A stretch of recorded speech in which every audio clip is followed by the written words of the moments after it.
Hello good morning ओम नारायण जय श्री कृष्ण जय स्वामीनारायण केम छो बधाई मजामां आई होप के बधाई मस्त मजाना हशो।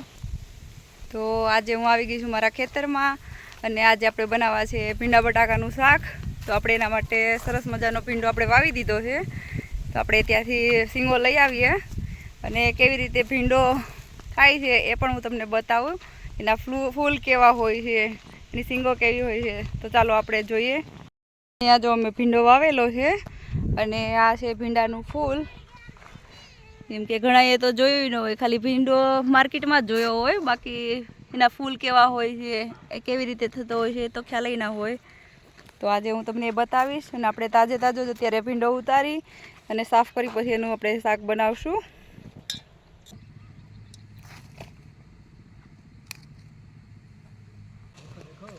तो जो सरस मजानी कूणी कूणी सींगो है तो आपणे ई लई लईए। एकदम नानी नानी साइजनी है।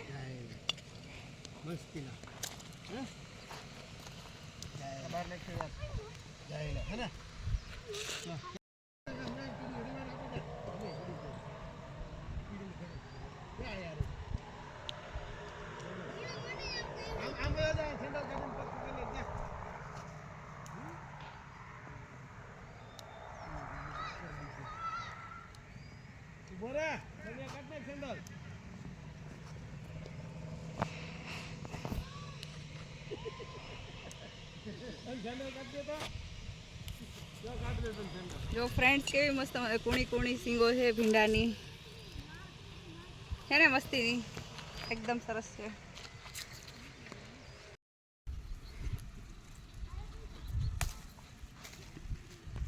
આપણે થોડાક મરચા પણ સાથે તળવા છે તો આપણે એ પણ લઈ લઈએ થોડા, કેમકે આની આરે તળેલા મરચા સરસ લાગશે। જો અમારા પવિત્રા રેડ મરચા લઈ આવી છે તો આપણે થોડાક એ પણ તળશું। અને અમારા મરચા તો કેટલા બધા આવી ગયા છે અને એકદમ ઓર્ગેનિક છે। અને આની ઓળખ એ હોય છે કે આનો શેપ બરાબર નહીં હોતો ઓર્ગેનિક હોય એટલે, અને થોડું સડેલું પણ હોય। અને જે તમને સારું ફ્રેશ અને એકદમ શેપ સારો દેખાતો હોય એ ઓર્ગેનિક શાકભાજી નહીં હોતું, એમાં બહુ બધો દવાનો છંટકાવ કરેલો હોય છે।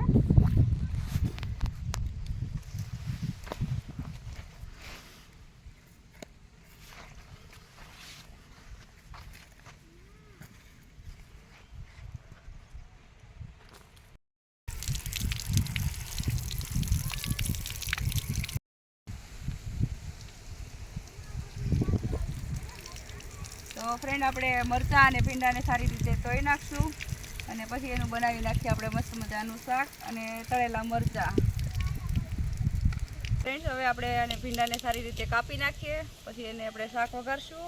અને અમારા કાકા જો હવે ચૂલો સળગાવવાની તૈયારી કરી રહ્યા છે, તો આપણે થોડી વારમાં બનાવીએ આપણે ભીંડા બટાકાનું શાક।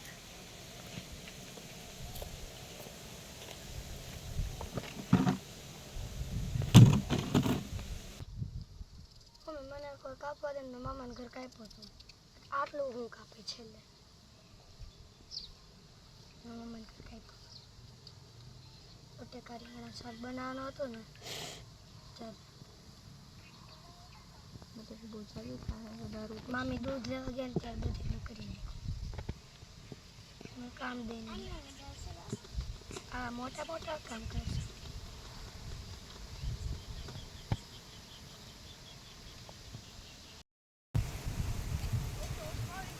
આપણે હવે ભીંડાનું શાક વઘારી નાખીએ। હું તો તેલ મૂક્યું છે, પહેલાં આપણે એમાં મરચાં તળી નાખશું।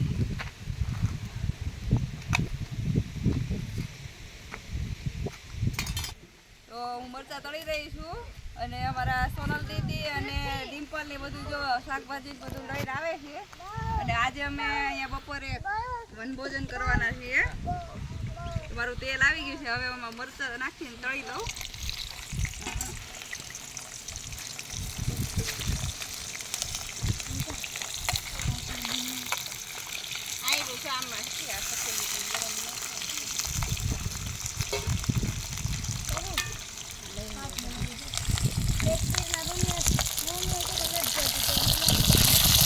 તો ફ્રેન્ડ્સ આપણે જો મરચાં તળાઈ જવા દેવા છે, પછી આપણે ભીંડાનું શાક વઘારી નાખીએ, પછી ગરમ ગરમ આપણે ખેતરમાં ખાશું।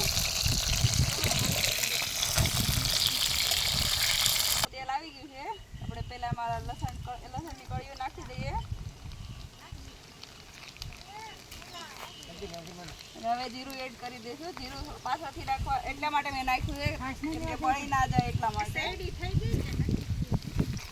તે થઈ ગઈ સાવ. મસ્ત થઈ ગઈ. આપણે અહીં બેઠા હોય ને પછી આપણે સેવડી હોતી ખાવું જમીન પછી આપણે હિંગ નાખી દઈશું.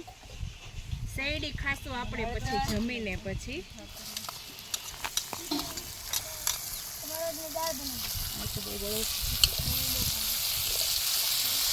એને સારી રીતે આપણે મિક્સ કરી દઈએ. તો આપણે એમાં થોડુંક નમક નાખી દઈશું. આનો પવન એટલો બધો છે કે આંખમાં ધુમાડો કરી જાય. તમને નથી લાગતો?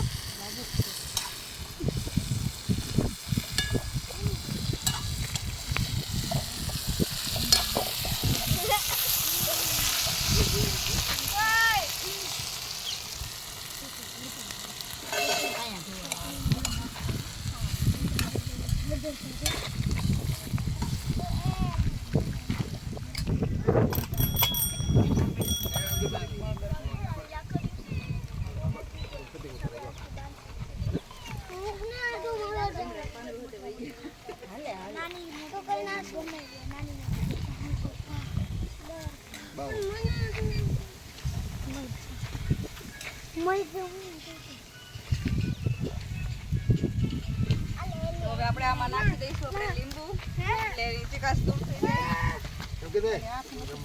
ધુમાડો લાગે.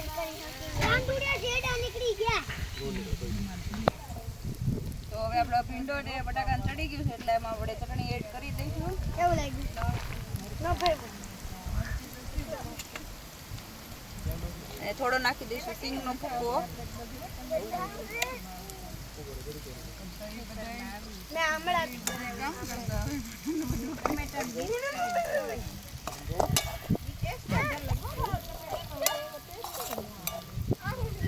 આપણું મસ્ત મજાનું શાક બનીને થઈ ગયું છે રેડી. અને આપણે એને બાજરાના રોટલા અને રોટલી લઈ આવ્યા છીએ ઘરેથી હવે અમે. એટલે આપણે અહીંયા વનભોજન કરશું અને સાથે જમશું. તો ચાલો ફ્રેન્ડ્સ, તમે પણ બધાય જમવા.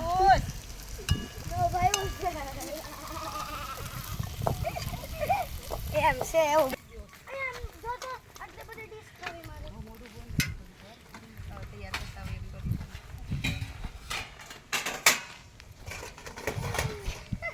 તો જો અમે આજે વનભોજન કરવા આવી ગયા છીએ. અવનવી વેરાયટીઓ બનાવી નાખી છે. તો જો તમને કોઈને પણ ઈચ્છા થતી હોય તો જમવા આવી જાજો. અમને બધાને તો આજે શનિ રવિ હોય તો અમે આવું કંઈક ને કંઈક પ્રોગ્રામ ગોઠવીએ છીએ.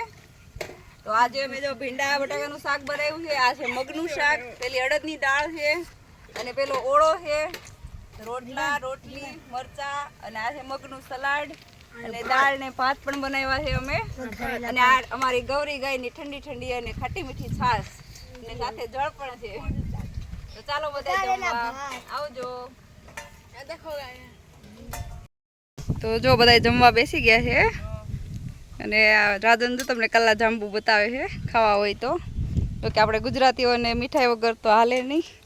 એના વગર તો ડીશ અધૂરી કહેવાય. તો ફ્રેન્ડ્સ, જો આવી હોય છે અમારી ગામડાની મજા. અને રવિવારના દિવસે અમે આવી રીતે કંઈક ને કંઈક પ્રોગ્રામ તો ગોઠવી જ દઈએ છીએ. અને જો તમને મારો વિડીયો ગમ્યો હોય તો લાઈક, શેર અને સબસ્ક્રાઈબ કરી દેજો અને મારા ફેસબુક પેજને ફોલો કરી દેજો.